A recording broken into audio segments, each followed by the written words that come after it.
Nosso palestrante é o Dr. Rogério Castro. Ele é advogado eleito há 12 anos consecutivos como sendo o advogado que mais se destaca na região pelo CDL e pela Universidade da Região da Campanha. É também empresário do mercado financeiro e industrial do ramo de laticínios, produtor rural, presidente do capítulo da Adonep de Caçapava do Sul e diretor regional da Adonep. Vamos receber o Dr. Rogério, então, com uma forte salva de palmas.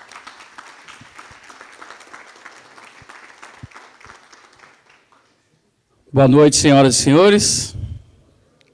É uma alegria muito grande poder estar aqui no capítulo 004, nesta noite, para dividir algumas experiências com os senhores. Mas eu não posso deixar de agradecer a Humberto pela coragem de ter me convidado para estar aqui, né? Esse corajoso que me trouxe nesta noite para dividir algumas experiências com vocês. Cumprimentando ele, cumprimento todos os oficiais aqui desse capítulo e parabenizo pelo excelente jantar e pelo alto nível de que tem tratado esse capítulo.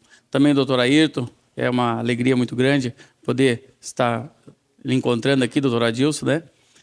Longas datas já esteve em Caçapava, é uma alegria muito grande. Mas eu quero dizer que a alegria maior minha é de poder vir aqui conversar com todos vocês nessa noite. Eu estou aqui por causa de vocês, é por vocês que eu estou aqui. Eu fiz um grande negócio na minha vida e eu sou um homem que faço muitos negócios com muita frequência. Mas esse negócio é um negócio muito importante. O maior negócio que eu podia ter feito na história da minha vida, eu fiz.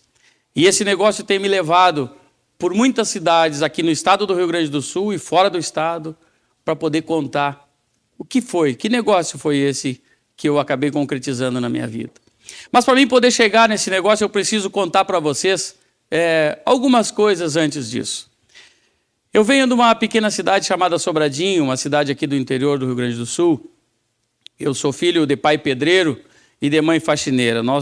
Eu sou oriundo de uma família muito humilde e quando eu sou o terceiro filho de um total de 4, quando a minha mãe tomou conhecimento da sua gravidez, talvez na maioria das famílias aqui representadas, o conhecimento de uma gravidez é motivo de alegria, né? Criança é alegria dentro da casa, criança, quando a gente toma conhecimento de uma notícia dessas, alegra todo mundo.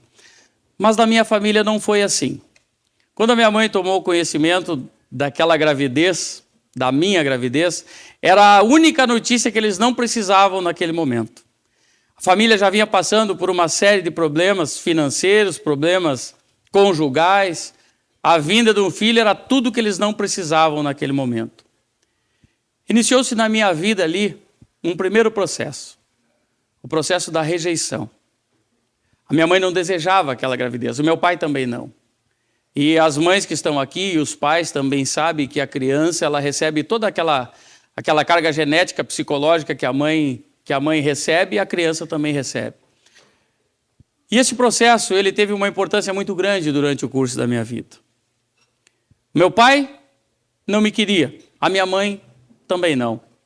Passou-se os 9 meses da gestação, a minha gestação foi uma gestação complicada, porque a minha mãe tinha muito poucos conhecimentos, era uma pessoa de uma certa ignorância, e a gestação do menino foi diferente das meninas, porque eram 2 meninas antes de mim. E eu me locomovia muito no ventre da minha mãe. E ela então estranhou muito aquilo e imaginava na sua cabeça não estar grávida de uma criança, mas estar grávida assim, de um monstro ou de algo qualquer. Veja só a situação. Mas era isso que ela pensava. E ela me conta isso hoje. E eu quero dizer para vocês que ela conta isso com muito pesar, porque ela realmente acreditava naquilo. Quando eu nasci, o meu pai, ele que rejeitava a gravidez da minha mãe, então passou a não rejeitar mais a criança, porque ele já tinha tido 2 filhas mulheres, então filho homem era tudo o que ele queria. Mas a minha mãe permaneceu naquele mesmo processo de rejeição. E aliado a isso ainda, talvez o casal não sabia diferenciar o que era o relacionamento deles, conjugal, do relacionamento dos filhos. Então, todo aquele desconforto, toda aquela angústia do relacionamento era descontado em nós. Em especial em mim, porque eu era a figura masculina que tinha dentro de casa. Eu apanhava muito, minha mãe me batia muito e não batia com qualquer coisa. O que tinha na mão batia. Se era uma chinela, batia com a chinela. Se tinha um pedaço de pau, era com um pedaço de pau. Se tinha uma cinta, era uma cinta. E se não tinha nada, batia com a mão mesmo. Eu acho que muito pior do que a violência física é aquela violência psicológica. Muitas vezes eu ouvi na minha infância a minha mãe me dizer que eu não ia ser ninguém, que eu não ia ser nada. Muitas vezes eu ouvi coisas assim: você não presta, você não vale nada, tudo que você faz dá errado, tudo que você bota a mão você quebra.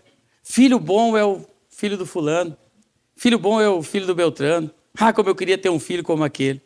Eu ouvi muitas vezes isso. Esse foi o segundo processo, o processo do complexo da inferioridade. Primeiro, processo da rejeição. Segundo, complexo da inferioridade. Dentro dessa família completamente destruída de valores e de princípios, com o meu pai eu acabei desenvolvendo um relacionamento com ele. E ele me tratava como se trata uma pessoa comum, e sendo tratado como uma pessoa comum, para mim era algo muito importante. Era algo muito especial ser tratado daquela forma. E eu acabei confiando nele, depositava nele todas as minhas expectativas. Ele era o meu herói, ele era o meu príncipe encantado, ele era o meu amigo, ele era aquela pessoa em que eu depositava toda a minha confiança. Mas dizem que nem tudo é tão ruim que não possa dar uma piorada, né? Aos 11 anos eles se divorciaram, tomaram a decisão de se divorciar. E aquele em quem eu confiava, em quem eu depositava toda a minha expectativa de futuro, virou as costas para a família e me abandonou.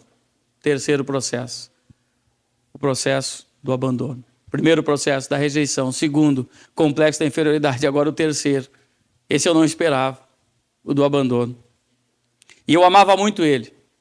E ele virou as costas para a família e trocou todos nós por bebida, por prostituição, trocou a família, abandonou todo mundo. Ele estava dando um exemplo muito ruim na cidade onde nós morávamos. E então minha mãe tomou uma decisão. Vou para a cidade de Caçapava do Sul. A nossa mudança, para que vocês possam ter uma ideia, era a minha mãe, eu e mais 2 irmãs e 3 sacolinhas de mercado. Essa era toda a nossa mudança com que nós chegamos na cidade de Caçapava. Chegando lá, eu comecei a trabalhar e eu tive diversas profissões. Eu batia na porta das casas, me oferecia para cortar grama das casas, me oferecia para capinar o pátio das casas. Esse pessoal que vocês veem na rua aí, catando latinha, catando papelão, muitas vezes eu fiz isso, só que na época não era esse tipo de material reciclável, era outro tipo, mas eu fiz isso para ajudar no sustento da família. Trabalhei em oficina mecânica, fui garçom, enfim, tive inúmeras profissões. Fui servente de pedreiro e outras que eu até nem me lembro. E aos 16 anos de idade eu fiz um concurso para o Banco Meridional, que atualmente hoje é o Banco Santander. Acho que vocês devem de ter conhecido o Banco Meridional, né? Muitos aqui devem ter conhecido. Pois é. Mas, como eu disse para vocês, eu recebi uma informação de que tudo que eu fazia dava errado, que tudo que eu fazia não dava certo. Eu fui fazer aquele concurso, sinceramente, digo para vocês que eu imaginava que eu era a pessoa mais burra do mundo, porque assim eu era tratado dessa forma. E a gente, quando ouve muito essas coisas, a gente acaba acreditando, né? E eu acreditava que eu era a pessoa mais incapaz que poderia existir, que eu era a pessoa mais burra do mundo. E fui fazer aquela tal prova. Mas eu confesso para vocês que eu não sei o que aconteceu. Eu acho que os outros eram muito mais burros do que eu. Se é que poderia existir alguém mais burro do que eu, né? E eu acabei passando e eles ficaram para trás. Eu não sei o que aconteceu, sinceramente. Mas eu acabei passando. E eu não acreditava naquilo. E eu comecei a perceber, quando trabalhei naquele banco, que as pessoas que entravam no banco e que tinham dinheiro, médicos, advogados, empresários, quando chegavam no banco, todas as pessoas corriam para atender. Era um chazinho aqui, era um cafezinho ali, era uma aguinha, aquele tratamento VIP. E eu comecei a gostar daquilo. E eu imaginava assim comigo, mas se um dia eu tiver dinheiro, as pessoas vão me tratar desse jeito. Se eu tiver dinheiro, eu vou ser aceito assim como eles. Era tudo que eu precisava, era ser aceito pelas pessoas. Porque a minha mãe não me queria, o meu pai tinha me abandonado. A minha única expectativa era receber talvez atenção e dedicação de outras pessoas, já que da própria família não vinha. E eu acreditei naquela ideia e comecei a trabalhar muito. E imaginava que se eu tivesse dinheiro, eu seria aceito e seria tratado daquela forma. Mas eu confesso para vocês que eu fiquei 2 anos naquele banco, era um estágio, era o tempo máximo que tinha que ficar, e eu voltei de novo para o meu lugar, que era o salário mínimo. Porque naquele banco eu ganhava, na época, era 4, 5 salários. Antes disso, eu ganhava 80% de um salário mínimo. Quando fui trabalhar lá, o meu salário aumentou, aquilo foi uma loucura, era um rio de dinheiro para mim ganhar 4 salários mínimos. Mas o que é bom durar pouco, né? E eu voltei para o lugar dos burros. Lá fui eu de novo para o meu lugarzinho lá, ganhando um salário mínimo, que era a minha realidade, que era o lugar que eu imaginava que eu tinha que estar. E eu comecei a trabalhar muito para tentar chegar naquele lugar que aquelas pessoas estavam. No lugar do dinheiro, onde as pessoas me tratariam com respeito, com carinho, gostariam de chegar próximo de mim se eu tivesse sucesso. Mas eu notei que trabalhando eu não estava conseguindo aquilo que eu queria. E eu comecei a observar também que aquelas pessoas que iam naquele banco, elas tinham um grau superior, eram médicos, eram advogados, eram administradores, eram contadores. E eu imaginei que talvez esse fosse o caminho. Se eu estudasse, eu conseguiria chegar lá.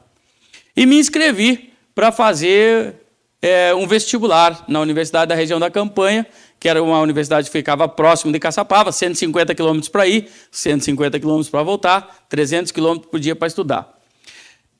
De novo, eu não sei o que aconteceu. De todos os candidatos, imaginem vocês quem era o mais burro de todos. Era eu. Mas eu não sei o que aconteceu de novo, que eu consegui passar. Mas depois que eu passei, o pessoal comentou muito lá na região, disse que quem rodasse naquela universidade ganhava um Fusca 0. Aí eu comecei a entender o porquê que eu tinha passado, né? Diz que todo mundo passava, eu também passei. Isso é um jargão que tem lá na nossa cidade, mas isso não é uma realidade. Eu comecei a cursar o curso de Educação Física, que era um curso mais barato na época, e eu poderia pagar, pelo menos imaginava que poderia pagar, e não consegui pagar nem aquele. Chegou o final do semestre, não consegui pagar, tinha me inscrito para o Crédito Educativo Federal, o crédito não saiu, e eu voltei de novo para o meu lugar. Meus sonhos foram todos por água abaixo. A gente, quando é jovem, tem muitos sonhos, tem muitos desejos, tem muitos planos, né? E eu tinha muitos planos, muitos desejos, mas todos os meus planos chegavam uma hora que eles frustravam, não davam certo. E aquele seria apenas mais um dos meus planos que teriam ido por água abaixo. Mas eu também não sou tão pé frio assim, né? Passou um determinado tempo, isso foi em novembro, terminou o semestre, no início do ano, janeiro, fevereiro, eu recebo na minha casa um telegrama e eu já imaginei que era uma cobrança da universidade. Porque eu tinha que ficar devendo, né? Eu digo, tá, estão me mandando um telegrama aqui para me mandar para o SPC, para o Serasa, alguma coisa assim, imaginei assim comigo. Mas quando eu estava lendo aquele telegrama, eu acabei vendo que do meio para o final não era isso. Eu tinha sido contemplado com o Crédito Educativo Federal e que eu estava sendo chamado para me apresentar na universidade para tratar da documentação. E eu fui, confesso para vocês que um pouco feliz, outro pouco receoso, porque eu imaginava assim, vou chegar lá na faculdade agora, vão me cobrar aquele período que eu estudei e não paguei, vou voltar de novo para estaca zero, que era o meu lugar. Mas não foi bem assim. O crédito educativo cobriu todo aquele período que eu tinha estudado e eu consegui, então, ingressar no tão sonhado e desejado curso de Direito, que era o curso que eu verdadeiramente queria, mas que eu não conseguia pagar. Eu disse para vocês que eu era muito burro, né? No primeiro semestre da universidade, só para complementar, eu fiz 6 cadeiras. Dessas 6 cadeiras, em 5 delas, a minha média foi média 10. E na outra, a média foi 8,5. Imaginem vocês qual foi a nota que eu me peguei? No 8,5. E disse, realmente eu sou burro. Eu não tenho condições de passar. Com todas essas notas. Assim que eu imaginava a minha vida. Era assim que eu me autoanalisava. Muito bem, passou o período do curso da faculdade e a gente acha que quando vai se formar, a gente vai ficar rico de um dia para o outro, né? E era isso que eu imaginava. Eu imaginava que amanheceria após a formatura milionário. Jovem é assim, né? Mas foi o contrário. Eu me formei, no outro dia amanheci um formado, agora endividado, porque tinha que pagar toda a festa da universidade, toda a festa da formatura, todo o período que ficou para trás que não tinha pago. Enfim, foi mais ou menos assim. E para me ajudar um pouco, eu fui para a empresa que eu trabalhava, fazia alguns anos que eu trabalhava naquela empresa. Quando eu chego na empresa, a primeira coisa que eu pensei, eu vou ser promovido. Me formei, vou ser promovido. Meu patrão vai me dar um local melhor, uma graduação melhor dentro da empresa. Quem estava na porta me esperando? Ele, meu patrão. Realmente aquilo que eu estava pensando ia dar certo. Mas, de novo, não saiu como eu imaginava. Ele estava de braços cruzados na porta, com um semblante fechado, e eu não entendi aquilo, por quê? Que ele tinha que me esperar de braços abertos. Era isso que eu imaginava, vai me dar um grande abraço e vai dizer que eu fui promovido. Mas não foi isso que aconteceu, não. O que aconteceu foi que quando eu cheguei, ele não deixou eu entrar na empresa. Ele disse para mim assim, a partir de hoje, você não coloca mais os pés dentro dessa empresa. E eu tomei aquilo como um choque, porque eu não tinha motivos para ele me tratar daquele jeito. E ele não estava com uma cara de bons amigos, não. Ele não estava muito disposto a me ouvir. E eu disse para ele, mas eu preciso desse trabalho, eu recém me formei. Por quê? O que eu fiz? Eu cometi algum erro? O que aconteceu? E ele não me deu muita conversa. Ele entrou na empresa, não me deixou entrar, ele entrou, pegou todo o trabalho que tinha na empresa e bateu forte na minha mão assim. E disse para mim, pega esse trabalho, sai daqui. Eu nunca mais quero te ver aqui. Eu confesso para vocês que naquele momento eu fiquei meio chocado com aquilo que ele fez, com aquela atitude que ele teve. Por que ele estava fazendo aquilo comigo? Eu não merecia. Era mais um que estava me enxotando. Era mais um que tinha descoberto que eu era burro. O que será que estava acontecendo? Mas não. Aquele homem viu em mim uma capacidade que eu mesmo não via. Ele via que eu tinha condições de estar muito mais além do que está dentro da empresa dele. E eu acho que se ele não tivesse feito aquilo comigo, talvez eu estivesse lá até os dias de hoje trabalhando com ele. Cada vez que eu encontro ele nos lugares, eu abraço ele, beijo ele, agradeço ele, digo muito obrigado por você ter me botado para a rua da tua empresa. Mas é assim, né? E eu digo para ele que eu conto essa nossa história em todos os locais que eu vou. E ele fica muito feliz com isso, porque ele realmente foi alguém muito importante na minha vida. Porque talvez ele tenha sido a única pessoa que tenha visto em mim o que eu mesmo não via. Muito bem. E eu saí dali daquela empresa sem saber o que fazer. E agora? O que eu vou fazer? Advogado, quando está começando, né? Não é fácil. Tem advogados aqui? Tem, né? Então sabe do que eu estou falando, né? Então veja bem que tinha mais 4 outros advogados que se formaram comigo. E todos eles na mesma pindaíba que eu. Se juntamos todo mundo, vamos montar um escritório. Nosso maior adversário naquela época chamava-se um salário mínimo, que era o valor do aluguel, e nós tremia na base de medo de não conseguir pagar aquele aluguel. Veja vocês que nível de profissional estava entrando no mercado. E nós tremia de medo de não conseguir pagar aquele maldito aluguel, ou bendito aluguel, sabe-se lá. Mas as coisas não saíram como eu estava imaginando. Nós estávamos com medo de não conseguir pagar aquele aluguel. Mas no primeiro ano de escritório eu consegui pagar o aluguel meu e de todos os colegas que estavam comigo. Consegui buscar trabalho para mim e para os meus colegas. E no primeiro ano de escritório eu consegui comprar o prédio do banco que eu trabalhei quando eu tinha 16 anos. A parte superior, que é onde é o meu escritório até o dia de hoje. E a minha vida profissional ali então começou a se deslanchar. Ali eu já estava aparecendo com aquelas pessoas que iam lá no banco. As pessoas já vinham me oferecer as coisas, já me convidavam para ir nos lugares, já queriam estar próximas de mim. E eu comecei a gostar daquilo. E eu quero dizer para vocês que chegou uma etapa da minha vida que eu tinha 5 empresas. Eu tinha uma revenda de carro, eu tinha um jornal, eu tinha uma loja de roupa, enfim. Era tanto negócio. E aquilo para mim era... Eu estava me sentindo a bolachinha mais recheada lá de Caçapava. Todo mundo vinha falar comigo, me pedir opinião. Os jornais vinham fazer entrevista comigo para colocar no jornal. Como é que pode isso? Alguém que saiu ontem, lá, catando latinha, catando papelão, e agora está nessa condição? Como é que pode isso? Como é que pode alguém que estava ontem capinando o pátio para fora, batendo nas portas? Como é que pode alguém que chegou ontem com 3 sacolinhas de mercado e mais a família, e agora está nessa situação? Como é que pode isso? Os sites da cidade vinham buscar informação comigo para tentar entender qual era a receita desse negócio. E eu estava me sentindo a bolachinha mais recheada do pacote. Me convidavam para ir em tudo que era evento.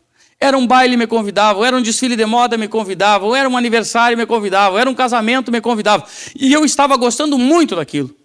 Eu estava me sentindo agora alguém que estava sendo aceito pelas pessoas. Alguém que estava sendo procurado pelas pessoas. A minha mãe não me queria. O meu pai tinha me abandonado. Mas agora as pessoas estavam querendo a minha participação. Estavam querendo a minha presença. Como é que era aquilo? Era tão bom aquele sentimento. Mas o tempo foi passando. E eu comecei a ver que tinha algo dentro de mim que não estava certo. Alguma coisa estava faltando. Porque eu estava no meio das pessoas, aquele monte de tapinha nas costas, aquele monte de abraço, aquelas coisas, mas aquilo não estava me servindo. Estava faltando algo na minha vida e eu não sabia o que era. Às vezes eu saía do meio das pessoas, assim, aqueles eventos lotados, todo mundo, sabe, batendo nas costas, mas eu ia para casa, deitava a cabeça no travesseiro e acabava chorando, a noite toda, às vezes. Muitas vezes eu estava com dinheiro no bolso, deitado, e o coração numa aflição, um desespero, algo que não estava certo, mas como pode? Era tudo que eu queria. Eu achava que o dinheiro ia me trazer felicidade. Mas como pode? O dinheiro não traz felicidade agora. Para mim, a minha vida estava terminando, não tinha como. Tudo que eu queria era atingir aquela etapa na vida, e eu atingi, mas parece que piorou. O vazio dentro de mim aumentou cada vez mais. Mas eu também tinha ouvido falar, quando eu era jovem, que o caminho para a pessoa ser feliz era sexo, drogas e rock and roll. Quem é que já ouviu falar nisso aqui? Tem pouca mão se levantando aí, eu acho que mais gente viu aí, tá com vergonha, né? Eu ouvi falar nisso. O caminho para ser feliz, sexo, drogas, rock and roll. Beleza. Mas o dinheiro não traz felicidade? Como é que para mim não trouxe? O que estava vendo? Muito bem. E aí, então, eu comecei a trilhar o sexo, drogas e rock and roll. Comecei a ter vários relacionamentos, várias relações sexuais dentro do mesmo dia, vários relacionamentos simultâneos, achando que com aquilo eu seria feliz. E eu quero dizer para vocês que eu confesso isso com muito pesar, mas eu preciso contar porque é a minha história. Muitas vezes, para atingir os meus objetivos sexuais, eu prometia o que não podia cumprir, inventava coisas, mentia, apenas para satisfazer o único objetivo, que era um sentimento, um orgulho, algo muito egoísta. Mas para aí, o dinheiro não traz felicidade? O sexo não traz felicidade? Mas eu via também que as pessoas que tomavam uma cervejinha, tomavam uns uísque, tomavam umas cervejas, elas riam com muita facilidade, elas se descontraíam com muita facilidade. E eu digo, tá, mas quem sabe será esse o caminho? Quem sabe o caminho é tomar umas cervejas? E realmente comecei. E achei aquilo muito bom no início também, foi muito legal. Também passei a rir com muita facilidade, também passei a me divertir com muita facilidade das coisas. Quem sabe era esse o caminho? Mas eu comecei a observar também que alguma coisa ainda estava faltando. Mas o dinheiro não traz felicidade. O sexo não traz felicidade. A bebida não traz felicidade. Para os outros traz, mas para mim não traz. O que está acontecendo comigo? E sempre me faltava algo. E naquela época, para vocês terem uma ideia, eu fazia todo tipo de esporte radical possível para tentar satisfazer aquele vazio que havia dentro de mim. Eu fazia trilha de moto, eu fazia motocross, eu fazia rapel, fazia escalada, fazia tudo que era tipo de... Buscava ser feliz de todas as formas possíveis, mas não estava dando. Nós tínhamos um grupo de amigos, de advogados e de empresários que se reuniam na cidade. Todas as segundas-feiras e todas as quintas-feiras. Para tomar umas cervejas e para conversar, né? Mas eu quero dizer para vocês que não era bem assim. A gente se reunia para encher a cara e para falar mal da vida dos outros. Porque isso é muito comum, né? Nesse meio. E eu era mais um daqueles que estava ali. Passava um e nós metia a tesoura naquele. Passava outro, metia a tesoura naquele. Quando chegava, tinha horário para todo mundo chegar e tinha horário para todo mundo sair. Ninguém podia ficar, porque senão aquele que não viesse na janta daquele dia era o alvo da tesoura. E assim nós vivemos algum tempo, vivendo essas experiências. Num primeiro momento, aquilo até me fez feliz. aquele grupo de amigos, aquela conversa toda, conversa fora, enfim. Mas, durante um determinado tempo, começou o vazio a voltar e a voltar cada vez maior. E numa determinada noite eu estava conversando com um amigo, e ele, desses que estavam lá junto, e ele começou a observar que eu estava diferente. E ele disse para mim, mas o que tem com você que você está diferente? Você não está se alegrando mais? Você já não conta aquelas piadas besta? Porque a gente o que mais faz nessa hora é contar piada, né? Umas piadas que ninguém ri, mas a gente ri delas. E eu disse para ele que eu não estava feliz. Que tinha algo comigo que não estava certo. Porque tinha vivido várias experiências na vida. E ele disse, mas como que você não é feliz? Você tem tudo para ser feliz? Você tem dinheiro, você tem fama, você tem posição social, você tem tudo. Como é que você não é feliz? Eu quero dizer para você que está aqui nessa noite que às vezes você também pode ter tudo isso. Você pode ter fama, você pode ter dinheiro, você pode ter posição social, mas a felicidade é outra coisa completamente diferente disso. Eu consegui viver essa experiência na pele, por isso eu posso falar sobre ela. E ele me convidou então para ir até a casa dele. E eu fui. Chegando lá, ele serviu um uísque para nós e ficamos conversando. E eu contei essa história que eu estou contando para vocês, para ele. E ele disse, não, espera aí que eu vou ali dentro de casa e já volto. Que nós estávamos na sala e a parte íntima da casa tinha que entrar, não era próximo da sala. E ele entrou lá e voltou. E naquela noite, o meu amigo, ele me apresentou cocaína naquela noite. E eu experimentei. E eu quero dizer para vocês que como um passe de mágica, todo aquele sentimento, toda aquela angústia, toda aquela coisa ruim que eu sentia foi arrancado de dentro de mim. Como um passe de mágica. E eu imaginei então, mais uma vez, ter encontrado a fórmula mágica para a felicidade. Mas eu estava muito enganado. Eu acabei de entrar por uma porta, que talvez teria sido a pior experiência que eu poderia ter desfrutado durante o curso da minha vida. No início, era de 30 em 30 dias. Depois passou a ser de 15 em 15 dias. Depois já passou a ser semana em semana. Daqui a pouco aquilo já passou a ser 2 vezes por semana, 3 vezes por semana. E aquele que era um homem que trabalhava das 6 da manhã até as 8 da noite, já começou a não se comportar daquela forma. Já chegava atrasado, já chegava 8 horas, já chegava 10 horas, já não ia trabalhar. Para vocês terem uma ideia, eu acabei muitas vezes ficando 3, 4, 5 dias dentro de uma mesma semana sem trabalhar. E isso já estava sendo algo corriqueiro na minha vida. E eu atendia na época uma média de 30 a 40 pessoas por dia. Imaginem só alguém com todo esse compromisso, com estas empresas, com esse número de clientes e com um comportamento desse. E eu imaginava que ninguém sabia daquilo. Eu tentava esconder aquilo de todo mundo, porque era um lado obscuro da minha vida, que eu não poderia mostrar para ninguém. E ao mesmo tempo que eu fazia, eu sabia que aquilo não estava certo, e aquilo estava atrapalhando a minha vida. Eu estava em luta, em choque comigo mesmo. Eu não queria fazer, mas acabava fazendo. E parecia que no outro dia, todo mundo sabia. Parecia que as pessoas que olhavam para mim, elas sabiam o que eu tinha feito na noite anterior. E aquilo para mim era como um choque, porque a criação que eu tinha tido, mesmo dentro desta família destruída, eu ainda tinha alguns princípios e valores. E aquilo tudo estava indo por água abaixo. Tudo em nome da felicidade, tudo em nome do sucesso profissional, tudo em nome da alegria e da felicidade. E eu quero dizer para vocês que aquilo começou a ser muito frequente na minha vida. E tinha determinados momentos assim que eu conseguia ficar 2, 3, 4, 5 meses sem usar nada, sem beber e sem me misturar com aqueles amigos. Eu não queria mais aquilo. Eu lutava muito contra aquilo, mas eu já não estava mais conseguindo controlar. E numa dessas paradas eu conheci uma moça. E eu quero dizer para vocês que de tantas outras moças que eu tinha conhecido, dessa eu gostei de verdade. Eu comecei a gostar dela. E eu confesso para vocês também que eu não sei onde é que ela estava com a cabeça quando gostou de mim. Não sei o que ela tinha, né? Mas acabou se agradando de mim. E nós então começamos a namorar, namoro novo, coisa boa, um relacionamento legal, eu já não convivia mais com os meus amigos. Aquela era a vida que eu queria ter. Não saía à noite, ficava só com ela. Ótimo, era tudo que eu precisava.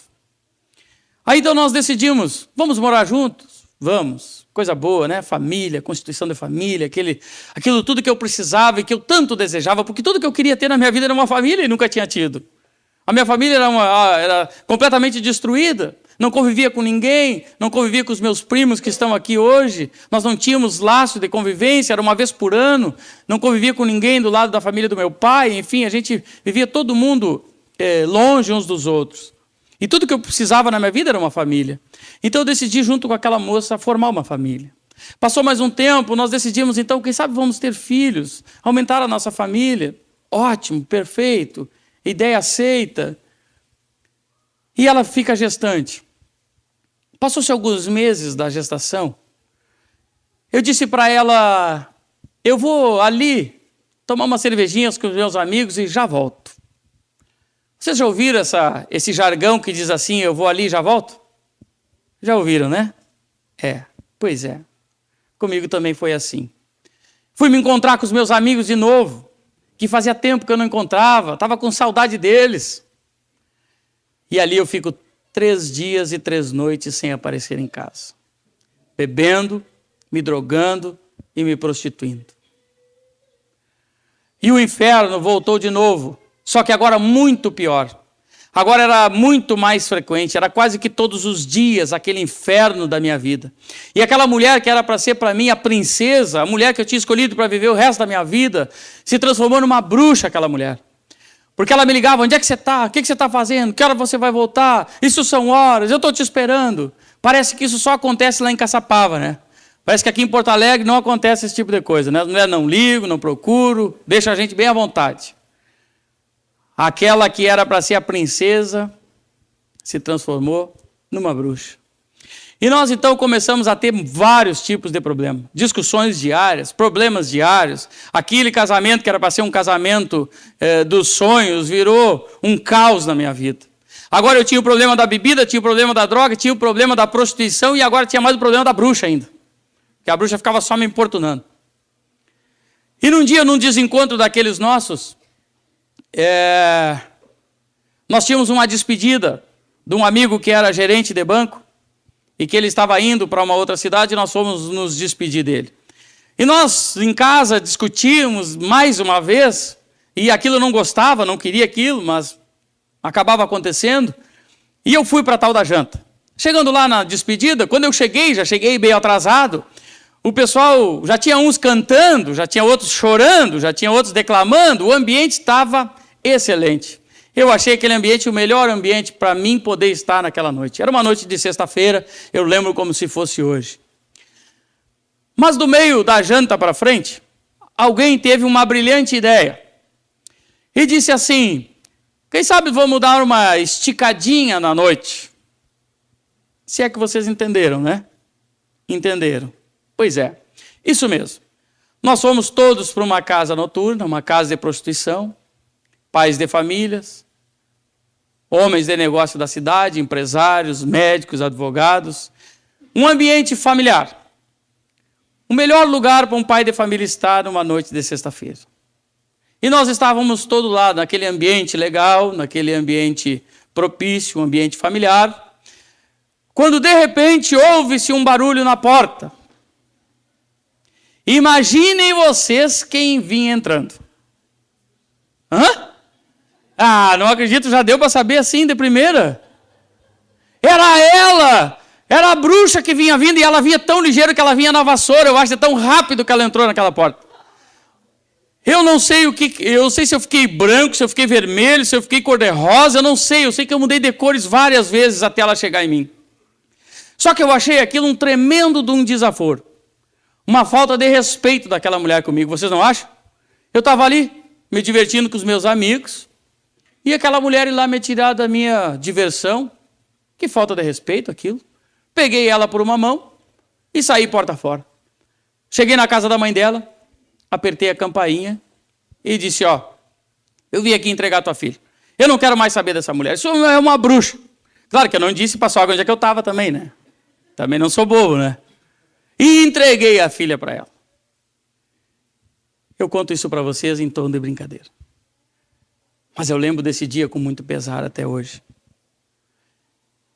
Eu preciso descontrair para que vocês possam rir de uma tragédia.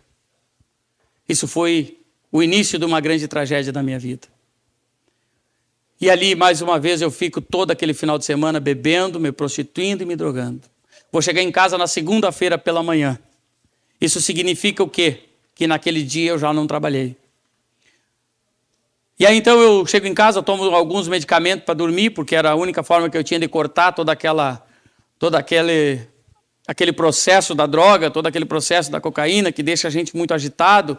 E aí então eu tomei aqueles remédios, deitei e dormi a manhã inteira. Aí a secretária fez o almoço, me chamou, fazia 3 dias que eu não comia, 3 dias que eu não tomava banho. Eu olhei para aquela comida, não tinha jeito. Deitei a dormir de novo, dormi toda a tarde, dormi toda a noite, no outro dia de manhã levantei, tomei medicamento de novo, dormi até meio-dia, ou seja, já era o 2º dia que eu não trabalhava naquela semana. E um dos meus sócios, que nós tínhamos uma imobiliária junto, ele foi até a minha casa e disse: Rogério, eu preciso conversar com você. Nós precisamos ter uma conversa séria. O que está acontecendo contigo, rapaz? Você sempre foi um homem trabalhador, eu sempre chegava no escritório, você já estava lá, agora você não aparece, a gente tem que estar sempre dando desculpa para as pessoas, nós não temos mais nem desculpa para dar. O que está vendo? Você precisa fazer um tratamento, o que está acontecendo contigo? Eu confesso para vocês que eu nunca dei ouvido para ninguém. Eu sempre tive razão em tudo. Eu venho de uma origem alemã, e o alemão sempre tem razão. Pau é pedra até que vire pedra, pelo menos na minha cultura foi assim. Eu fui ensinado desta forma. Eu nunca dei ouvido para ninguém. E eu não sei o que aconteceu, que naquele dia eu dei ouvido para aquele homem. E nós ligamos para um médico que era nosso amigo, que morava na cidade de Santa Maria, que era próximo, e contamos a história para ele, ele já vinha me acompanhando há um tempo. E ele disse para mim: não, vem para Santa Maria rápido, que a gente acha um lugar aqui para você ficar, você fica aqui, dá um tempo, depois você volta. E eu fui para Santa Maria, chegando lá, era um hospital da Unimed, e eu cheguei naquele lugar, parecia um hotel 5 estrelas, assim, todo envidraçado, todo bonito. E eu, muito orgulhoso, né, disse: esse aqui é um lugar bom para o doutor Rogério estar, vai dar um tempo aqui, depois volta para Caçapava de novo. E aí eu cheguei na frente, a moça foi me atender. Nessa época eu tinha um programa de televisão também, que ia ao ar no SBT, imagina só, toda essa responsabilidade e com esse comportamento. Tinha também alguns programas de rádio, que do rádio eu ainda tenho até hoje, televisão não tem mais. E a moça que me atendeu, ela olhou para mim e disse assim: doutor Rogério, o senhor por aqui? E eu já fiquei todo sem jeito, não sabia o que ia dizer, né? Eu não sei se ela me conhecia da TV, do rádio ou do jornal, alguma coisa assim. E eu disse para ela: estou por aqui. E ela pergunta para mim assim: mas quem é o paciente? Aí me pegou. O que eu vou dizer para essa mulher? Sou eu disse para ela. Eu ando meio estressado lá em Caçapava, mentindo, né? Mentindo, que eu já tinha uma habilidade para mentir, que era incrível. Inventar desculpa, inventar história, era comigo mesmo. E aí então ela: então vamos fazer o cadastro. Aí fizemos o cadastro ali no hospital e tal. Veio na minha direção um moço, todo de branco, assim, um enfermeiro, alto, forte, careca. Veio e botou a mão no meu ombro e disse para mim assim: vamos nos dirigir à nossa ala. Ala? Como assim ala? Fiquei pensando assim comigo, né? Mas eu imaginei que tinha uma ala VIP naquele hospital. Digo: vão me levar para a ala VIP, é claro, né? Só pode ser a ala VIP que eles vão me levar. E eu fui com ele bem faceiro. Só que não era uma ala VIP. Nós nem entramos em direção ao hospital, nós saímos de dentro do hospital. E fizemos a volta por fora. Quando nós chegamos naquele local, que era a minha ala, não era uma ala VIP. Não era um hotel 5 estrelas. Não era um hotel com estrela nenhuma. A minha recepção naquele lugar foi uma porta de ferro, toda de grade. E quando eu vi aquilo, eu confesso para vocês que eu quis voltar, quis dar para trás. Só que ele era tão grande que ele não deixou. Assim, ele colocou o corpo e me deu um jogo de corpo e eu acabei entrando. E ele fechou a porta de uma vez. E eu acho que ele era já meio acostumado a lidar com os malucos, assim, porque ele foi me levando numa conversinha mole, foi indo, foi me levando e me colocou para dentro daquele lugar. Eu escuto o barulho daquela porta até hoje.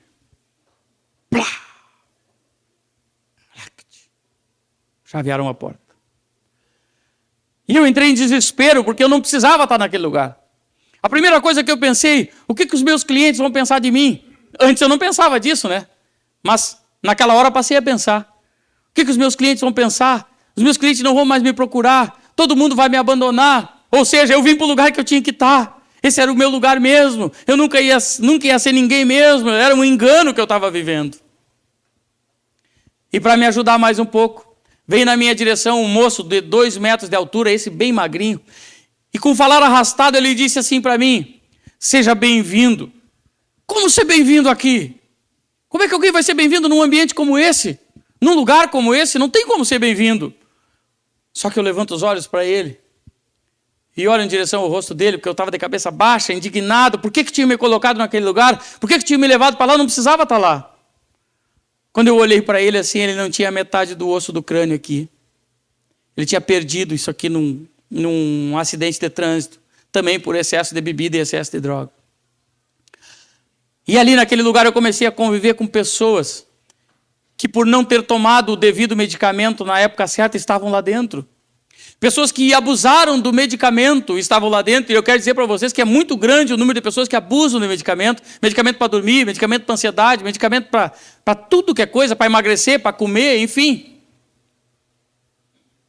Eu convivi com muitas pessoas dentro daquele lugar. Quando eu entrei lá, eu achava que aquele lugar não era para mim. O que eu estava fazendo lá dentro? Alguém na minha posição, ali. Mas eu acabei vendo durante o curso daqueles dias que aquele lugar era o lugar onde a minha razão tinha me levado. Em tudo eu tinha razão.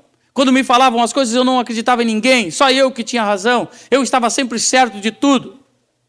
E eu quero dizer para vocês que às vezes a gente ganha um dinheirinho na vida e acha que por causa disso tem razão. E eu achava que tinha razão porque tinha os troquinhos no bolso. As pessoas me falavam as coisas e eu não queria ouvir ninguém. Não dava atenção para ninguém, só eu que sabia. Porque tinha 2 ou 3 ou 4 ou 5 negócios, a gente acha que às vezes a gente até é melhor do que os outros. Era assim que eu imaginava que eu era. Achava que era melhor que as outras pessoas. Achava que era mais inteligente que as outras pessoas. Achava que eu tinha razão e as pessoas não tinham. Na primeira semana que eu estive lá, o médico ia me visitar todos os dias. Na primeira semana ele me convidou, disse: olha, vamos embora, você tem clientes lá para atender, o pessoal está ligando para mim, te procurando e tal. Imaginem vocês qual foi a minha resposta para ele. Não, eu não vou sair, eu quero ficar. Ele também se surpreendeu, porque até então eu não queria ter ido, e quando fui achava que não era o lugar. Passou-se mais uma semana, ele de novo insistindo comigo: vamos embora, você tem que trabalhar, você tem clientes para atender. Não estou pronto. No 17º dia, ele veio como que para me arrancar de lá de dentro. E naquele dia eu aceitei, eu disse para ele: vamos que agora eu estou pronto. Mas eu não estava pronto não. Eu saí do hospital numa semana, na outra semana eu fui parar lá no Carnaval de Recife, em Olinda. Não estava preparado para nada, não tinha entendido o que estava acontecendo. E o folião mais divertido de todos lá era eu. A pessoa não entendeu, né? Eu realmente não tinha entendido o que estava acontecendo. Mas eu comecei a notar também que eu já não estava mais tão disposto àquilo, já não estava predisposto àquele tipo de comportamento. Alguma coisa tinha mudado, alguma coisa não estava certa. Um amigo me convidou para ir num jantar, como esse aqui. Só que não era tão grande assim, era numa residência onde tinha várias pessoas juntas. E eu aceitei aquele convite, até porque eu não queria mais andar com aqueles amigos que eu tinha. Eu queria fugir deles. E aquele grupo de amigos era um grupo de amigos diferentes, completamente diferentes. Pessoas até um pouco estranhas, assim, eu achava. Mas, tudo bem, fui lá. Chegando no tal do jantar, eu comecei a achar algumas coisas estranhas. Primeira coisa estranha que eu achei. Cheguei no jantar, a luz estava ligada. A luz estava acesa, era claro o ambiente. E eu já não estava acostumado a ir num lugar onde tinha luzes ligadas. Comecei a notar também que os homens, os maridos, eles estavam acompanhados das suas respectivas esposas. Porque aquilo também não era muito comum para mim naquela época. Achava que aquilo não estava certo. Notei também que tinham crianças naquele ambiente. E os locais que eu ia, criança não podia entrar. Menor de 18, nem pensar. E comecei a notar também que eles se divertiam muito, eles riam, eles se abraçavam, eles conversavam entre eles eram felizes. E ninguém bebia. Mas como isso? Como é que alguém pode ser feliz sem beber, né? Eu não acreditava que isso pudesse acontecer, de maneira nenhuma. E eles cantavam umas músicas muito estranhas lá também. E umas músicas muito bregas, assim, na minha concepção. Achava aquelas músicas muito estranhas. E como a gente está na casa dos outros, né? A gente aceita tudo que as pessoas vão fazendo. E aquelas músicas eram tão chatas, mas tão chatas, que eu ouvia e aceitava só porque estava na casa dos outros. Mas eu vou contar uma coisa para vocês aqui, vocês não contem para ninguém o que eu disse, tá? As músicas não eram chatas. As músicas, elas eram boas. Só que aquelas músicas me levavam a pensar em coisas que eu não queria pensar. Aquelas músicas me levavam a sentir coisas que eu não queria sentir. E eu fui criado num sistema que homem não chora. E aquelas músicas me davam vontade de chorar. E aí então, quando aquilo vinha, me angustiava tanto, eu saía para fora da casa para tomar um ar, para dar uma desculpa, porque me dava vontade de chorar. E aquilo para mim era impossível. Chegou a grande hora, a hora da janta, né? Ninguém bebendo, luz acesa, criança no ambiente, marido, mulher, tudo perfeito. A janta. E eu fui o primeiro, né? Quando anunciaram o jantar, eu fui o primeiro a dar o passo na frente, porque eu não estava muito acostumado a jantar. Porque ia nas festas, nas coisas, primeiro ia encher a cara, e depois de encher a cara, já não comia mais. E naquele dia eu decidi que ia jantar. Aí peguei o prato e fui direto à mesa. Quando eu cheguei na mesa, o dono da casa disse para mim, não, calma. Vem cá.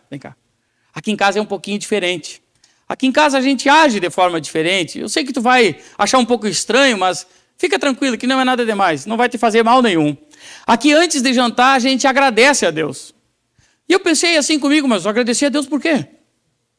Eles que trabalham, eles que compram a comida vão agradecer a Deus, os caras estão fora do ar, mas tudo bem, vamos jantar de uma vez, né? Eu estava afim de jantar, não queria muita trela. E aí então ele pediu para todo mundo fechar os olhos. E eu fechei os olhos, mas fechei um e fiquei com o outro aberto. Se o povo é estranho, eu não vou saber o que eles vão fazer. E aí então ele, numa oração, ele disse assim, Pai, eu te agradeço, Senhor, porque o Senhor tem colocado na minha mesa tanta fartura. E outras pessoas estão ali na rua agora, passando fome, passando necessidade. Tem pessoas catando o que comer na lata do lixo. Tem tantas crianças nessa hora que estão nos orfanatos, Senhor, que estão perdidas pelas calçadas. Mas de mim e da minha família o Senhor tem cuidado e tem nos dado com abundância. Abençoa a vida do Rogério. Obrigado por ele ter vindo até a minha casa, Senhor. Em nome de Jesus, amém. Amém, e fui jantar. Achei estranho, mas fui jantar. Achei que não tinha nada a ver aquela tal de oração. Mas também, mal não ia fazer, né? Não ia mudar nada a minha vida. Tudo bem. Aí jantamos, tudo mais, cantamos aquelas músicas deles ali. Eu só olhava, não cantava nada. Nem achava muita graça naquelas músicas. Mas estava por ali com eles, contando história. Mais ouvindo do que contando. Estava meio de olho naquele povo diferente. Na hora de ir embora, eu dou tchau para eles. Tchau, pessoal, estou indo embora. A gente se fala outro dia. Já o dono da casa sai atrás de mim de novo. Não, vem cá, rapaz. Não é assim. Vem cá. Aqui em casa é diferente de novo. Vem cá. Vamos fechar os olhos de novo, vamos dar as mãos. Ah, bom. Primeira coisa é fechar os olhos. E outro homem dá a mão para outro homem. Estão de brincadeira comigo, né? Pensei assim, mas eu não vou dar a mão para esses homens. Mas eu vi que todos eles deram a mão uns para os outros. Aí eu também dei a minha mão, mas fiquei esperto, né? Vamos ver o que vai acontecer aqui. E o dono da casa, mais uma vez, tomou a palavra e disse assim, Pai, eu te louvo por esta noite tão especial. Noite, Senhor, que o Senhor trouxe o Rogério até minha casa. E eu te peço, Senhor, que o Senhor abençoe a vida dele. Cuida dele, protege ele. Vai com ele, Senhor, e fica com ele durante essa semana. Rapaz, aquilo foi tão estranho para mim. A minha mãe tinha me rejeitado. O meu pai tinha me abandonado. Agora uma pessoa que eu nem conhecia estava pedindo a Deus que tomasse conta de mim. Aquilo mexeu comigo. Achei estranho de novo. Tudo era estranho naquela casa para mim. Mas era um estranho que não era ruim. Era um estranho que era bom. Passou mais uns dias, eles me ligaram de novo. Quer vir aqui em casa jantar? Eu não tinha nada para fazer. A janta sempre era boa. Vou lá jantar. A mesma coisa, o mesmo procedimento, sempre a mesma coisa. Só que agora começou a ter vários jantares ao mesmo tempo. Assim, semana chegava a ter 3 jantares numa semana, e eles sempre me convidando. E sempre alguém dava um testemunho, assim, tipo eu estou falando aqui. Alguém contava as histórias das suas vidas. E tinha um livrinho que eles davam para a gente ler. Na capa do livrinho dizia assim, harpa. E dentro daquele livrinho tinha as músicas. E ali então eu comecei a acompanhar aquelas músicas que eu não gostava, que eu achava que era muito cafona. E daqui a pouco eu já comecei a pedir, vamos cantar aquela número tal lá, aquela que é boa, aquela outra que eu gosto, assim, assim, assim. E comecei a me entrosar com aquele pessoal. Comecei a conviver com eles. E num dia veio um homem para dar uma palestra naqueles nossos jantares, e ele veio contar a sua história. E ele contou a história de vida dele, e a história dele se assemelhava muito com a minha. Era muito parecida, tinha muitos aspectos, assim, principalmente a questão daquela ansiedade, daquela falta de algo que existia na vida, e dos erros e tropeços, porque eu achava que para mim não tinha mais jeito, que a minha vida não tinha mais solução. E aquele homem começou a contar as histórias da sua vida. E eu comecei a ouvir ele. E no final da sua palestra, ele perguntou assim, tem alguém aqui que quer aceitar a Jesus como seu Salvador? Eu achei estranha essa história, né? Só que aí todo mundo ficou olhando para mim. E eu, meio constrangido, levantei a mão. Era comigo a conversa, eu acho, levantei a mão. Mas naquelas, né? Vou levantar a mão para me livrar desse cara.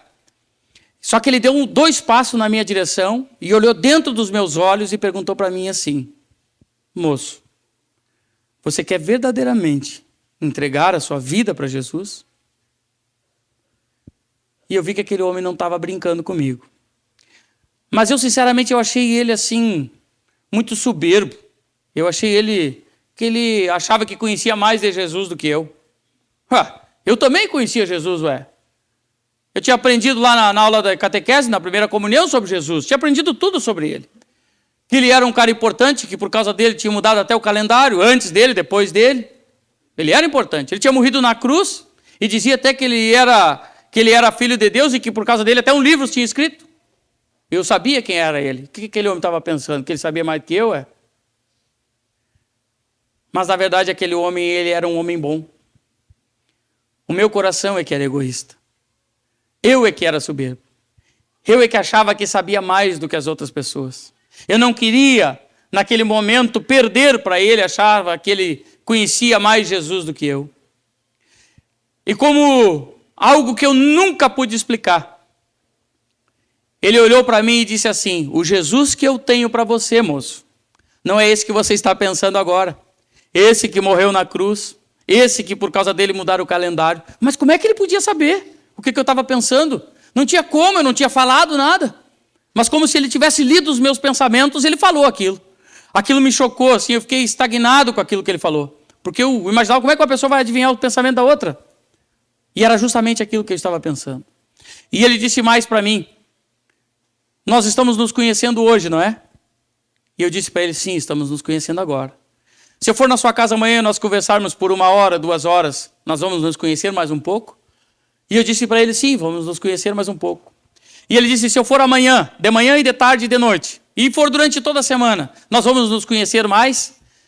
E eu disse para ele, sim, nós vamos ficar íntimos. E ele disse, isso mesmo. É essa relação que você tem que ter com esse Jesus que eu estou te falando. Uma relação de intimidade.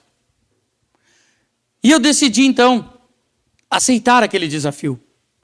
Era algo completamente estranho. Talvez você deve estar pensando assim, mas o que esse cara está falando? Era a mesma coisa que eu pensava do outro. O que esse cara está pensando em ter intimidade com Jesus? Eu achava que ele estava meio fora do ar. Talvez você deve estar pensando a mesma coisa de mim agora. Mas aquele homem tinha toda a razão e eu agradeço a Deus por ele, todos os dias. E eu comecei então a conversar com aquele Jesus bem da forma com que ele me falou. Fala com ele, conta para ele, explica para ele. E eu comecei então a ter várias conversas com aquele Jesus que aquele homem tinha me apresentado por dia. Eu confesso para vocês que a minha vida começou a virar de perna para cima. Tudo que eu achava que era certo, passou a ser errado. Tudo que eu achava que era errado, agora passou a ser certo. Como é que pode isso? O que eu vou fazer? Agora eu já não sei nem quem eu sou mais. E eu fui falar com ele de novo. E ele disse, siga assim. Você está indo no caminho correto. Era a única resposta que eu não esperava e que eu não queria ter ouvido. Eu queria que ele dissesse qualquer outra coisa menos aquilo. E ele disse: segue que você está no caminho certo. E eu comecei a trilhar aquele caminho. Daquelas conversas com Jesus. Conversas que inicialmente eram 2, 3 minutos, passaram a ser 5 minutos, passaram a ser 10 minutos, e passaram a cada dia que passa a aumentar mais o tempo de conversa e de relacionamento. E eu quero dizer para vocês que até aqui, até este momento, até ter conhecido Jesus, eu era vítima. Eu fui rejeitado pela minha mãe. O meu pai me abandonou. Foi incutido na minha cabeça o complexo da inferioridade. Eu fui abandonado, rejeitado, uma série de coisas.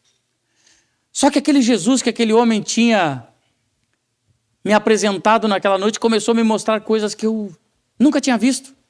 Eu comecei a ver coisas que eu não via. Comecei a sentir coisas que eu não sentia. Comecei a me comportar de forma com que eu não me comportava antes. Comecei a ficar sensível e chorar com uma facilidade enorme. Coisa que para mim era impossível, eu não queria aquilo. Mas aquilo tudo começou a acontecer. E a primeira coisa que aquele Jesus me mostrou foi que da mesma forma com que eu fui rejeitado pela minha mãe, eu tinha rejeitado pessoas. Da mesma forma com que eu tinha sido abandonado pelo meu pai, eu tinha abandonado pessoas. Da mesma forma com que eu tinha sido humilhado e pisado pela minha família, eu também tinha humilhado e pisado em muitas pessoas. A primeira pessoa que aquele Jesus que eu tinha conhecido me impulsionou a ir pedir perdão. Mas como eu pedi perdão? Foi ela que me rejeitou. Era ela que não me queria. Como é que agora eu vou ter que ir lá pedir perdão para ela? Para minha mãe? Não, não vou. Relutei muito com aquilo. Mas eu confesso para vocês que o sentimento, a vontade de fazer aquilo foi muito maior. E eu fui, eu lembro como se fosse hoje. Um momento crucial da minha vida. Eu fui até a casa da minha mãe. Eu chegava lá, eu sentava minutos, nem sentava, não queria estar perto dela, não gostava dela, a presença dela me incomodava. E naquele dia eu cheguei, sentei e comecei a conversar com ela. Comecei a conversar com ela. E ela já achou aquilo muito estranho, porque eu nunca sentava, eu nunca conversava, e eu não conseguia chegar no ponto. Mas chegou um momento que eu disse para ela: mãe, eu vim aqui com um único propósito. Eu vim aqui para te pedir perdão. E ela então se levantou e veio na minha direção. E me deu um abraço, como eu nunca tinha sentido na minha vida. E aquele abraço foi um abraço tão profundo e tão... Eu sinto aquele abraço até o dia de hoje que eu nunca tinha sentido na minha vida aquilo. Aquele carinho que ela dispensou, para mim eu nunca tinha sentido. E no início eu comecei a rejeitar aquele abraço, eu não queria. Mas como que um sentimento de amor que não vinha de mim, acabou tomando conta de mim. E eu também abracei, beijei ela e disse... como eu também esperava por esse momento de poder ter vindo aqui te abraçar e te beijar. Eu sempre quis isso, mas nunca me deixei vencer. O meu orgulho nunca deixou com que eu fizesse isso. Mas hoje eu estou aqui. Eu estou aqui não porque eu quero, mas eu estou aqui porque eu fui impulsionado. Porque eu conheci Jesus, mãe. Por isso eu vim aqui falar contigo. Por isso eu estou aqui me humilhando. E ela disse: meu filho, esse Jesus que você conheceu agora, a mãe conheceu ele há muito tempo atrás.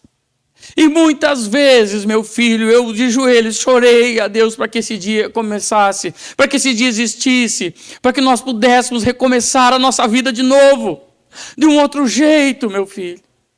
E ali então nós nos abraçamos muito e choramos muito e nos perdoamos reciprocamente. Aquilo foi muito importante para mim, como foi para ela. O meu pai tinha me abandonado, tinha me rejeitado lá atrás. E eu fui até a casa dele, ele ficava a 200 quilômetros da minha casa. Eu fui lá, cheguei lá e disse: pai, eu vim aqui para falar contigo. Tinha outras pessoas na casa, nós saímos para fora. Fomos até um picador de lenha, sentamos os dois e eu comecei a conversar com ele. E disse: pai, eu vim aqui com um único propósito, pai. Eu vim aqui para te pedir perdão, pai, por todos esses anos que eu também não vim te ver, por todos esses anos que eu te abandonei, que eu virei as costas para ti, pai. E ele não chorava, ele gritava. O sentimento dele não era um sentimento qualquer, ele gritava de dor, ele tinha uma dor dentro dele de todos esses anos, que ele também desejava muito fazer aquilo, mas não tinha forças para aquilo. E ele chorava tanto assim que ele não era um choro comum, era algo que doía nele, ele gritava de tanta dor naquele momento. E ele dizia: meu filho, eu é que tenho que te pedir perdão, foi eu que abandonei vocês. Vocês eram crianças, vocês não tinham culpa de nada. O culpado fui eu e a tua mãe, foi nós que fomos culpados por ter abandonado vocês, meu filho. Tinha tantas pessoas nesta lista, os meus irmãos, muitas vezes tinha feito eles passar vergonha, porque a gente quando enche a cara, a gente é o palhaço da festa. E muitas vezes eu fui o palhaço da festa, envergonhando a minha família, envergonhando os meus irmãos. E eu pedi perdão para cada um deles. E tinha muitas pessoas nessa fila que eu também tinha magoado, que eu tinha rejeitado, que eu tinha humilhado, e eu fui uma a uma delas batendo na porta e pedindo perdão para cada uma. E eu não sei como, mas elas viam que havia algo diferente em mim. Eu já não era mais a mesma pessoa, algo estranho estava acontecendo comigo. Porque eu jamais faria isso, eu jamais daria o braço a torcer, eu jamais pediria perdão para alguém. Eu comecei a fazer aquilo em larga escala, porque tinha muita gente. Mas no final desta fila ainda tinha alguém. Essa sim eu não tinha coragem de pedir. Mesmo ela sendo bruxa como foi comigo, eu jamais pediria perdão para ela. Mas algo dentro de mim me impulsionava. Que eu fosse até ela e pedisse perdão.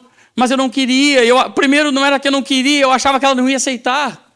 Imagina só, eu tinha abandonado, eu tinha rejeitado, eu tinha feito tudo que tinham feito comigo, eu tinha feito com ela também.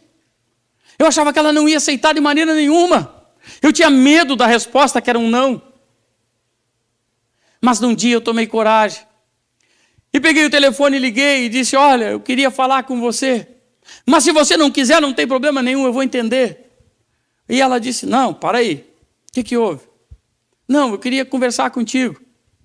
Você pode vir aqui em casa, mas se você não puder também, eu vou entender. E ela disse: não, eu vou. E ela foi até lá em casa e nós começamos a conversar. E eu disse para ela: olha, eu estou vivendo um novo momento, eu acabei conhecendo alguém. E ela achou que eu já tinha conhecido a outra mulher. Mas não era, eu tive que explicar. Não, eu conheci Jesus, Jesus mudou a minha vida, eu não sei mais o que faço. Aquilo tudo que eu achava que era certo, hoje para mim é errado. E tudo que era errado para mim antes, agora é certo. E eu estou aqui por um único motivo. Eu disse para ela: eu preciso te pedir perdão. Mas se você não aceitar também, eu vou entender, porque eu fiz tantas coisas erradas. Sabe, eu te humilhei tanto, te pisei tanto. E se você não aceitar, não tem problema. Mas imaginem só vocês. Qual foi a resposta? Eu já esperava um não, porque era o que eu merecia. Mas a resposta foi: sim, eu te perdoo. Paula, vem aqui. Quero pedir a todos vocês uma salva de palmas para ela.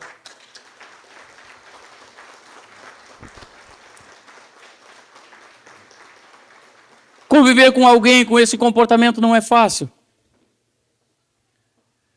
Talvez mulher que tenha entrado por esta porta. Eu vim de longe para trazer esta mensagem para você. Talvez o teu marido já tenha te traído. E a traição é algo muito doloroso. Talvez o teu marido tenha um comportamento muito parecido com o meu.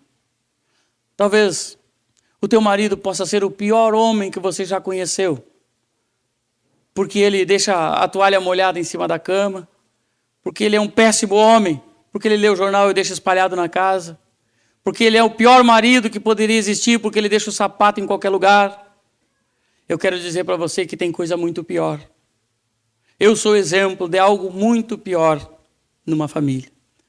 Mas eu quero dizer também que existe esperança ainda para o teu relacionamento. Você, homem que entrou aqui por esta porta, talvez você já tenha traído a sua esposa, uma, duas ou várias vezes. Eu traí a minha esposa inúmeras vezes. Talvez a tua esposa nem saiba disso, mas você sabe.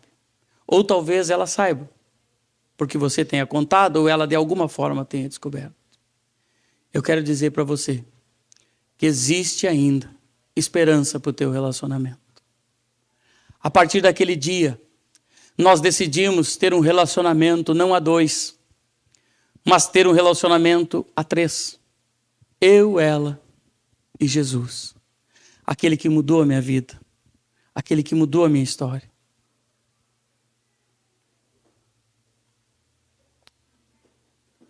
Aquele homem, naquela noite, ele disse para mim assim: você tem que fazer uma oração muito simples. E eu pensei assim comigo: mas o que uma oração vai fazer diferença na vida de uma pessoa? Uma oração não vai mudar nada. Mas eu aceitei aquilo, porque não ia mudar nada a minha vida mesmo, né? E eu quero te convidar nessa noite, para que você fique de pé agora. Por gentileza, fique de pé. Talvez você também vá achar estranho, tanto quanto eu achei.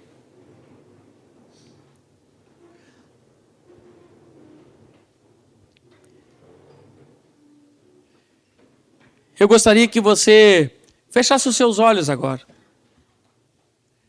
E você curvasse a sua cabeça. Talvez você seja assim como eu. Alguém cheio de razão. Alguém que sempre faz as coisas do seu jeito. Alguém que sempre quer estar certo na situação. Assim eu era. Aquele homem me disse que eu tinha que repetir aquelas palavras. E eu gostaria de pedir que todos repetissem junto comigo. Digam assim: Senhor meu Deus, eu te agradeço por esta oportunidade de te conhecer desta forma que eu ainda nunca tinha visto. E eu decido, de livre e espontânea vontade, entregar a minha vida para Jesus. E aceito Jesus Cristo como meu único e suficiente Salvador. A partir de hoje, a minha vida pertence a Jesus Cristo. A minha família, os meus negócios, o meu espírito e a minha alma pertencem a Jesus. Amém. Continue de olhos fechados, por favor. Quem fez essa oração pela primeira vez, levante a sua mão. Quem pela primeira vez a fez? Isso, muito bem, muito bem. Continue de olhos fechados. Não se preocupe que ninguém vai pegar a sua bolsa. Continue de olhos fechados. A vida tem sido muito cruel. Eu vim até aqui porque talvez nesta noite casais entraram de mãos dadas por esta porta. Mas em casa estavam brigando, no caminho, no trânsito estavam brigando. Pensando muitas vezes em se divorciar, em se separar, em terminar com o seu relacionamento. Não faça isso. Não faça isso. Essa é a noite especial, a noite que você veio aqui para recomeçar, reconquistar, começar um novo caminho. A vida tem sido cruel, tem machucado muitas pessoas. Muitos relacionamentos têm sofrido tantos ataques, as famílias têm se destruído, têm sido alvo de tantas coisas ruins. Casamentos não têm dado certo, pessoas estão se divorciando a cada dia que passa. É um número tão grande. Talvez você esteja vivendo algum problema no seu relacionamento conjugal. Mas talvez você me diga assim: não, o meu problema não é no relacionamento conjugal. Talvez você tenha algum problema com seus filhos, algum filho seu que talvez tenha o mesmo comportamento que o meu. Ou talvez algum filho que você porventura tenha brigado, ou talvez com seus pais, ou talvez com algum parente seu que você tenha rompido relações. Mas talvez você vai me dizer: não, não é nessa área aí, eu não tenho problema nenhum. Talvez possa ser então a crise que tenha afetado a sua casa. A crise tenha batido na sua porta e você, por algum motivo ou por outro, esteja padecendo na vida financeira. Talvez os seus negócios já não estejam mais como estavam antes. Talvez as contas tenham batido na tua porta e você não tenha mais condições de cumpri-las e você está passando vergonha por causa disso. Talvez o teu cheque especial esteja te engolindo, ou então o teu cartão de crédito está insustentável e você não consegue mais cumpri-lo. Talvez também não seja nessa área.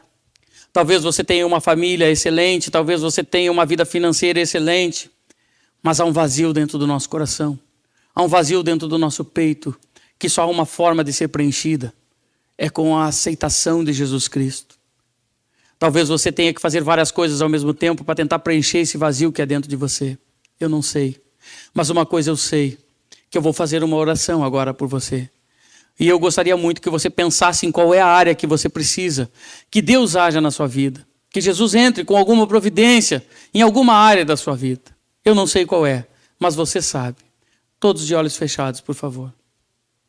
Quem tem alguma necessidade, alguma coisa que queira colocar na presença de Deus, por favor, levante a sua mão. Todos de olhos fechados. Isso. Quem tem alguma área, seja a área do relacionamento, seja a área financeira, seja a sua área espiritual. Muito bem. Pai, eu te louvo, Senhor, nesta noite. Pelo Senhor ter me trazido até aqui, Senhor. Para falar a pessoas tão especiais, Senhor. Falar que o Senhor é aquele que restaurou a minha vida, Senhor. E aquilo que o Senhor fez na minha vida, o Senhor pode fazer na vida de tantas outras pessoas aqui. Talvez tenham pessoas aqui, Senhor, que não precisem de nada do que eu precisei de Ti. São coisas bem mais simples, às vezes, que o Senhor pode agir. Ou talvez outras tenham algo muito mais importante para colocar na Tua presença. Mas eu sei que o Senhor é aquele que muda a circunstância da vida das pessoas, assim como o Senhor mudou a minha. E eu te peço, Senhor, em nome de Jesus Cristo, que o Senhor venha entrar com providência nesse casamento, nesse relacionamento, nesse lar conjugal, Senhor, nesta família, que por um motivo ou por outro o Senhor está se desfazendo. Por esse relacionamento entre pais e filhos, entre filhos e pais, Senhor, que de alguma forma foi abalado. Ou talvez, Senhor, nessa vida financeira que talvez esteja sofrendo, padecendo e que de alguma forma precisa de Ti, Senhor. Pai, essa pessoa que entrou por esta porta ansiosa, angustiada, Senhor, faltando algo na sua vida, que essa noite ela possa encontrar aqui aquilo que veio buscar, Senhor, em nome de Jesus Cristo. Amém. Por favor, quem levantou a mão, que fez essa oração pela primeira vez, por favor, passe aqui. Vem aqui na frente, onde é que você está? Pode vir, não tenha vergonha. Você vai ganhar um presente aqui. Venha cá. Isso, pode vir. Pode vir. Quem fez a oração pela primeira vez, venha. Venha, não tenha vergonha. Fique de costas para eles e de frente para mim. Pode vir. Venha cá. Eu fiz 300 quilômetros para contar para vocês a história da minha vida. Aquilo que Jesus fez na minha vida. Foi algo muito especial, algo muito importante.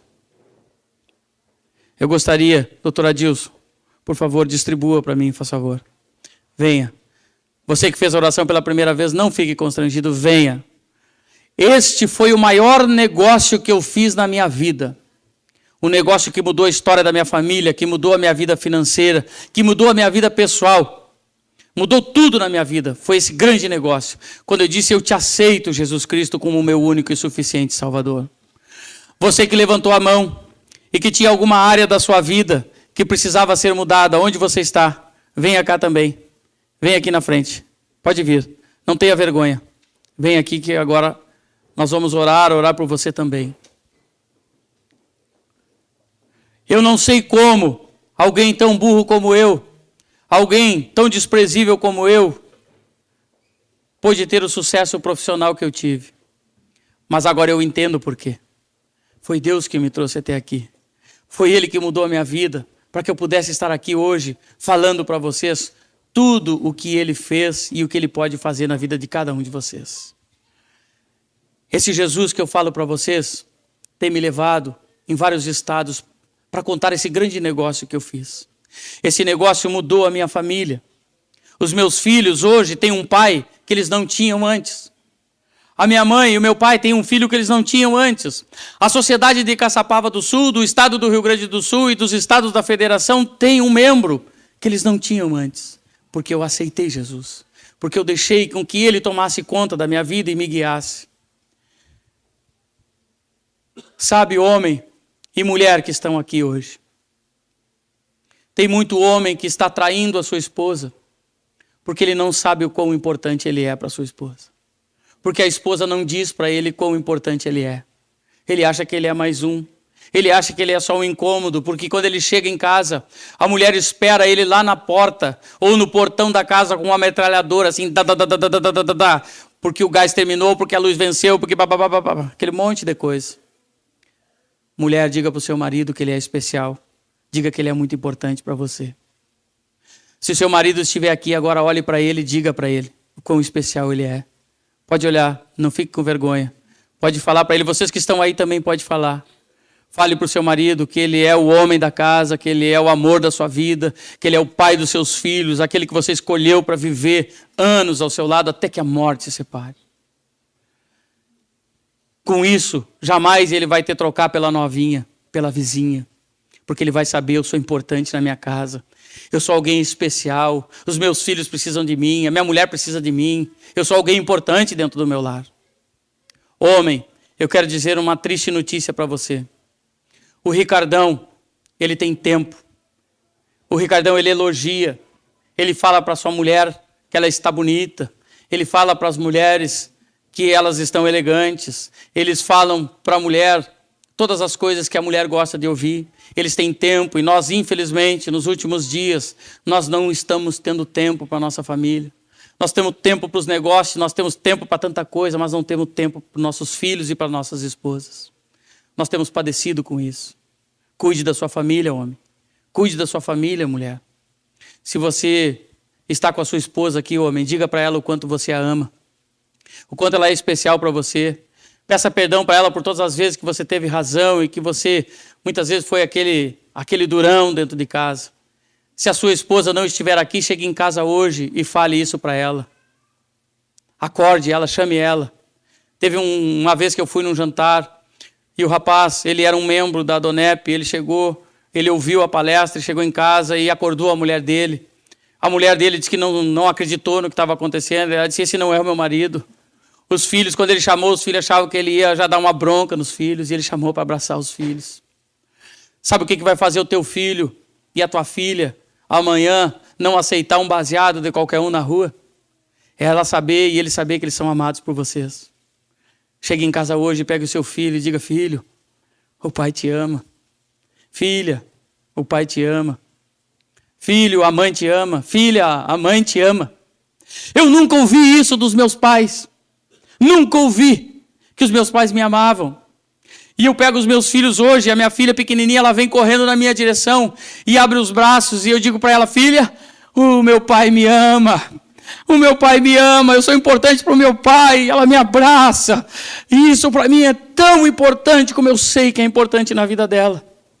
O meu filho tem 22 anos, ele era pequenininho, eu colocava ele no colo, na direção do carro.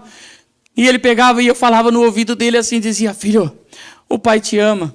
Passava mais um pouco, eu dizia de novo: filho, o pai te ama. Filho, o pai te ama. E um dia ele parou e perguntou para mim: mas pai, por que você está sempre falando isso para mim? E eu disse: filho, para que você nunca tenha dúvida do amor que o pai tem por ti. Porque o pai nunca ouviu do pai e da mãe dele que ele era amado. E você é muito especial para mim. Até o dia de hoje, ele tem 22 anos, está se formando em direito, ele senta no meu colo, eu abraço ele e digo: filho, o pai te ama. Por onde você andar, nunca esqueça disso, meu filho. Quando você tiver a oportunidade do certo e do errado, lembre: o meu pai me ama. Tem muito filho aqui que não sabe que é amado pelo seu pai e pela sua mãe. Tem muito filho que acha que é um estorvo dentro de casa. Tem muito filho que acha que se ele se matasse ou qualquer coisa assim, seria melhor para sua família, porque ele não sabe quão importante ele é. Eu fiz 300 quilômetros para dizer para você: diga para sua mulher que você ama ela, diga para o seu marido que você ama ele, diga para os seus filhos o quanto ele é amado, e escreva uma nova história com o amor de Jesus. Eu só pude fazer isso quando eu compreendi o quanto Jesus me amava, que ele tinha dado a vida dele por amor de mim. Como eu poderia? A minha mãe não me queria, o meu pai tinha me abandonado, e agora Jesus me amava com um amor tão diferente. Não esqueça essas minhas palavras. Se você puder, transmita isso para alguém. Nós temos algumas revistas ali que contam esse testemunho. Eu quero dar para vocês depois. Quem quiser levar para alguém, pode vir que eu vou entregar. Não custa nada, é dado, leve, distribua, não deixe em casa. Passe para mais alguém. Por favor, feche os olhos de vocês. E vocês que estão aí atrás, que já conhecem a Jesus. Esse meu testemunho, ele serve para aqueles que conhecem Jesus também. Que às vezes, por causa da religião, são cheios de razão, são muito bonzinhos quando estão na presença de Deus, quando estão na presença de Jesus, mas quando chegam em casa, às vezes é um carrasco. Esse testemunho serve para você também. Feche os seus olhos, por favor, curva a sua... Pai, eu te louvo, Senhor. Ah, Senhor, como eu te agradeço. porque o Senhor me trouxe até aqui numa noite tão especial como essa, para poder falar, Senhor, do teu amor, do amor que o Senhor tem pela vida das pessoas e de que o Senhor entregou a sua vida lá na cruz por cada um de nós que está aqui. Que esta noite seja uma noite importante na vida de cada um, Senhor. Que cada um aqui possa fechar esse grande negócio também, que um dia o Senhor me deu a oportunidade de fechar, Senhor. E só não vão sair daqui hoje se não quiser com esse negócio fechado, porque eu sei que o Senhor quer. O Senhor me trouxe até aqui para que isso acontecesse nesta noite, Pai. Em nome de Jesus Cristo, Senhor, eu te peço que o Senhor abençoe grandemente a vida de cada um que veio aqui. Cada um que saiu da sua casa, Senhor, para estar aqui nesta noite. Porque nós sabíamos que esse jantar já estava marcado lá atrás, Senhor, desde a fundação do mundo. E o Senhor tinha algo especial para dizer aqui nesta noite. Abençoe cada um que entrou por esta porta. Abençoe suas famílias aqui representadas. Abençoe suas empresas aqui representadas. Os seus empregos aqui representados. Abençoe suas vidas espirituais, Senhor, aqui representadas. Para que o teu nome, Pai, que o teu nome venha a ser glorificado e exaltado. Que eu desapareça, Senhor, e que o Senhor apareça. E que todo o espírito da incredulidade agora caia por terra, Senhor. E que os corações se abram para receber o teu Espírito, Senhor. E que o teu Espírito possa dar convencimento nesta noite. Em nome de Jesus.